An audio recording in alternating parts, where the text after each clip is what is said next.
আপনার চেহারা নূরের মতো উজ্জ্বল হয়ে যাবে শুধুমাত্র যদি একটি আমল আপনি করতে পারেন। অজু করার সময় পানি যখন আপনার চেহারায় দিবেন, আপনার চেহারায় পানি দেওয়ার সময় শুধুমাত্র একটি দোয়া আপনি পড়বেন, আপনার চেহারা থেকে মেস্তা, ব্রণ এবং চেহারার বিভিন্ন রকম কালো দূর হয়ে যাবে এবং চেহারার সৌন্দর্য এবং লাবণ্য ফুটে উঠবে এবং চেহারায় যেন নূর চলে আসবে ইনশাআল্লাহ। অনেকে দেখা যায় সুন্দর কিন্তু দেখতে ভালো লাগে না, কিন্তু অনেকে কালো কিন্তু তারা দেখতেও ভালো লাগে। এটি হচ্ছে আল্লাহ তাআলার পক্ষ থেকে একটি রহম। চেহারা সৌন্দর্য বৃদ্ধি পাওয়া আল্লাহ তাআলা দোয়া কবুল করার মাধ্যম, চেহারা সৌন্দর্য বৃদ্ধি পাওয়া গুনাহ মাফ হয়েছে এটার মাধ্যম। প্রিয় ভাইরা আমার, এটা অত্যন্ত গুরুত্বপূর্ণ আমল, সকলেই করবেন। যখন আপনি অজু করবেন, অজু করার সময় পানিটা যখন চেহারায় দিবেন, ওই পানির মধ্যে 3 বার পরে ফু দিবেন।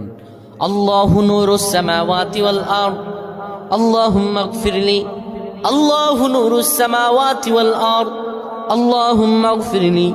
এই দোয়াটি 3 বার পরে সেই পানির মধ্যে ফু দিয়ে পানিটা চেহারার মধ্যে লাগাবেন। আমার আল্লাহ আপনার চেহারার মধ্যে